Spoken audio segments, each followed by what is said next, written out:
It seems like the Operation Protect the White Boy, even the white woman edition, such as this case, just gets more extreme and extreme as they go along, but it doesn't change the narrative at all. But one thing that makes it interesting is sometimes, in some cases, when it comes to Operation Protect the White Boy, is they'll even get privileges when they commit acts of violence against their own.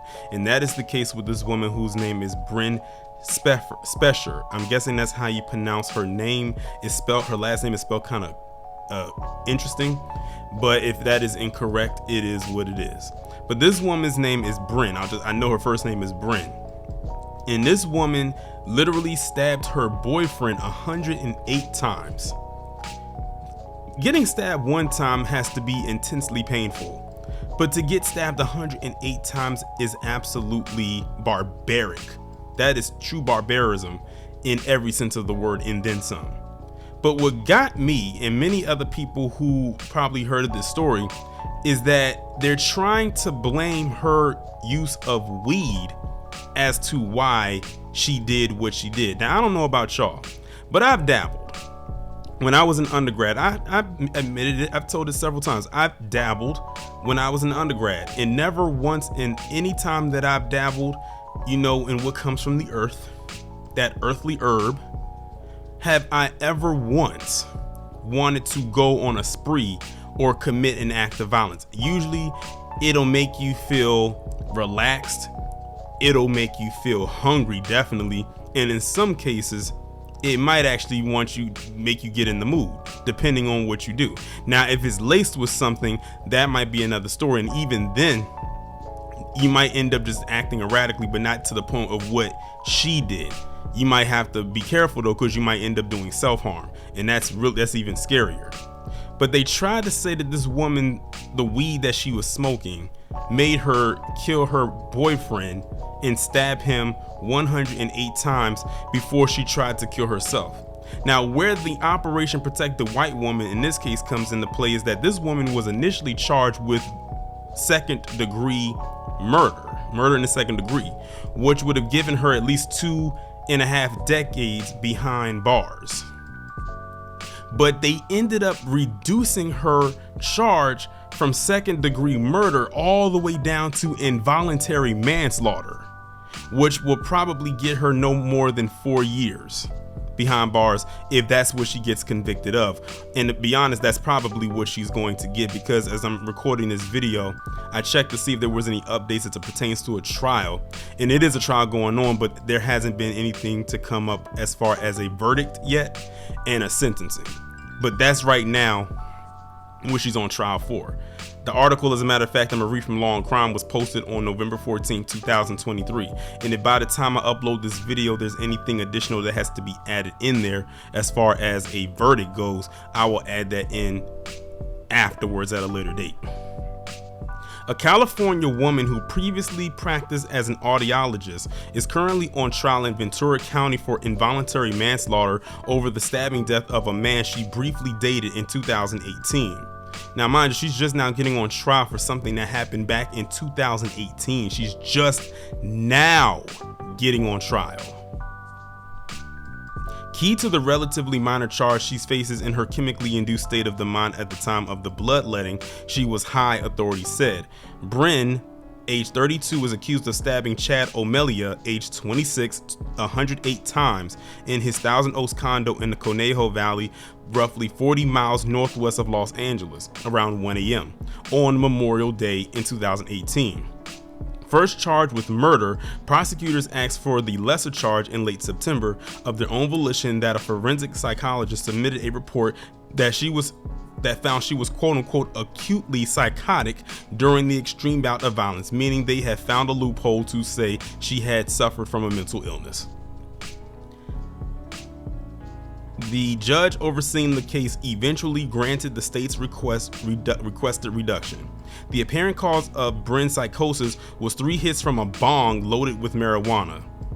I'm still trying to figure out how in the world does that even happen, because do you know how many people hit bongs every day and more than 3 hits and they never want to do something like this? She must be one of the special ones. After the last bong hit, she immediately flew into a rampage that with 3 separate knives, she took the life of the man she barely knew and her dog. So this woman took out her dog too. PETA, where are you? Where are your antennas at? She seemingly tried and nearly killed herself that day. The state's request was a shock and ambush to Omelia's family, according to the Santa Clarita-based radio station KHTS. You're supposed to fight for the victim and his family, and I'm sitting there listening to them, and it was a group of people that were out acting purely from either fear or something, Sean Omelia, the victim's father, said. Maybe it's politics, publicity, I don't know. While the state made the controversial shift in charges based on the scientific opinion of their expert, they are now trying to limit the efficacy of how the defense might use the agreed upon diagnosis. According to the Ventura County Star, a pretrial motion sought to keep jurors from hearing arguments about the involuntary intoxication, and specifically the idea that maybe more than marijuana was in the bong that night. See, that's what they're probably banking on, that it was something more in there that night. And then what they're going to have to do is say, hypothetically say that it was something in there. Now they're going to have to test to see what it was and see, is that a symptom of what she did? Does that actually really happen to people when they use it? Then what they should do is see, did she put that in there herself to quote unquote experiment? Because the last thing they want to do with this particular thing is say someone put it in there. And then the last thing they also want to hear is that the boyfriend did it, or the man she was dating. Because there's a multitude of ways they could possibly go with that to continue to try to get her off from what she's doing. They already reduced her sentence from murder down to manslaughter. So like I said, she went from looking at 2.5 decades, well like a decade and 2 decades and 5 years, down to possibly under 5 years. Don't give them a reason to reduce it even more, to the point where she's probably not doing any jail time and might just have to pay a fine and do some community service or something along those lines, because they'll do it. If they can find a way to make that stick and make that work, they will find a way and they will do it. A pretrial motion sought to keep jurors from hearing arguments about involuntary intoxication, and specifically the idea that maybe more than marijuana was in the bong that night. Judge David Worley denied both motions. Prosecutors appear intent to try and dispute that argument. The law says when someone voluntarily ingests an intoxicant and bad things happen, like a DUI, the person responsible is the person who voluntarily ingests the intoxicant and does the bad thing. Senior Deputy District Attorney Audrey Nafziger said in her opening statement, which is actually true. Like, when you decide to go ahead and put something like that in your body, you are the one responsible. And I'm glad they used the DUI analogy or example for that, because when you decide to drink and get behind the wheel of a car and drive, you are the one that's responsible for whatever happens between you, that car, and whatever you hit between now and whatever destination you're trying to go to. Whether you hit an inanimate object like, say, a mailbox or another car, or worse, hit someone, a person, or an animal. Or even take it a step further, you do something where you injure yourself, like say you run into a tree or into a ditch and you injure yourself. You're still going to get time for that. And if you die, then it's like no one's going to really have that much sympathy for you, because you decided to get behind the wheel of a car and drive drunk. It is what it is. And that should be the same thing here. That should apply here. It says we don't get to blame other people when we do something bad because we wanted to get high. After Bryn got high, she thought she was dead. The accepted psychotic episode. According to Nafziger, she believed the only way to bring herself back to life was by killing Omelia. The more she stabbed him, the more she felt she was bringing herself back to life, the prosecutor told the jury. In the end, the man she dated for just a few weeks was stabbed in his throat, chest, knee, head, and heart. After allegedly killing her husky, Aria, whom she is said to have loved, Bryn began slashing at her neck, as y'all can see by some of these pictures, with a serrated bread knife, cutting her jugular vein. Drenched in blood, she continued to slash and cut herself while kneeling over the man bleeding out.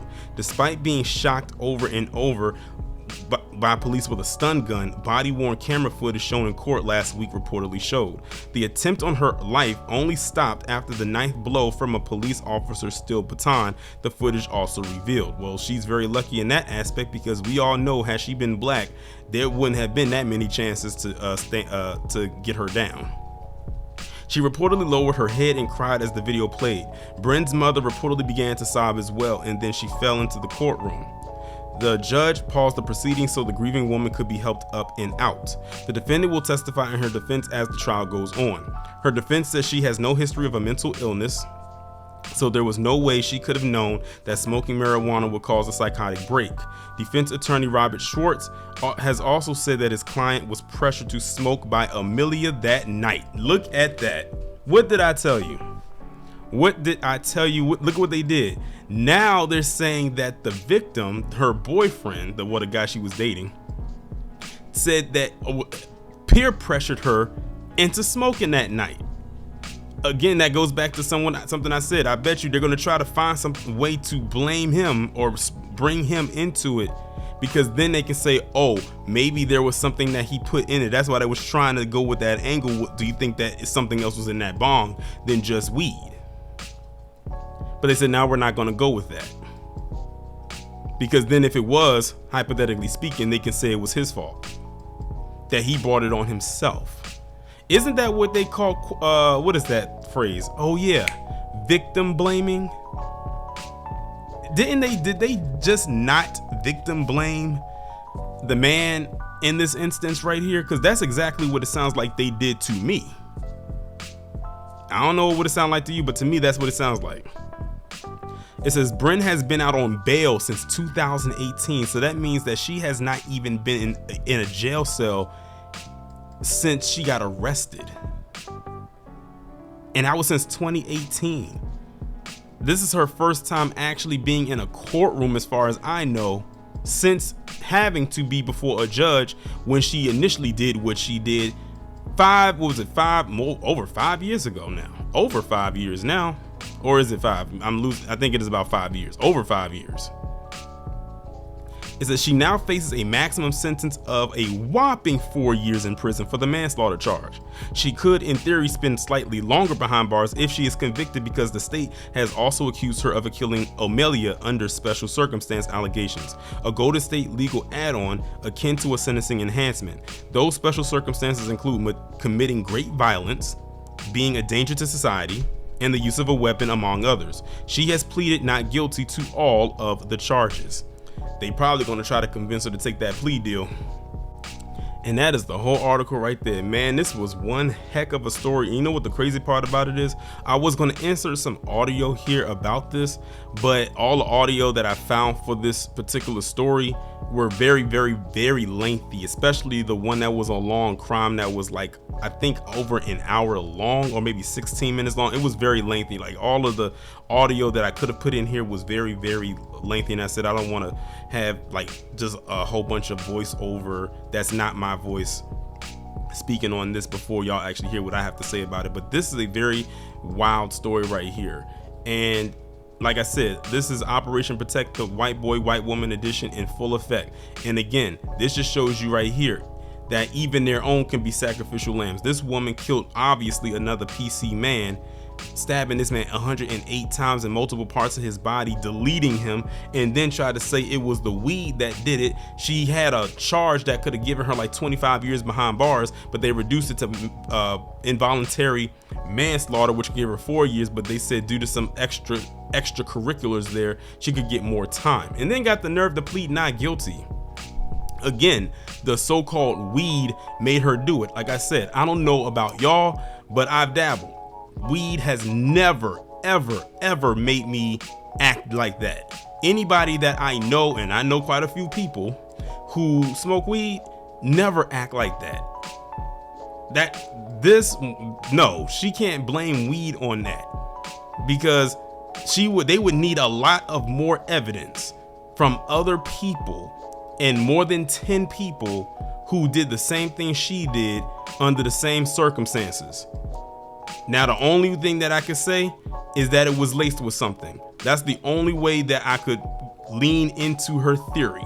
But if it wasn't laced with anything or laced with anything that would make her act like that, like a complete savage barbarian, then her story is some BS.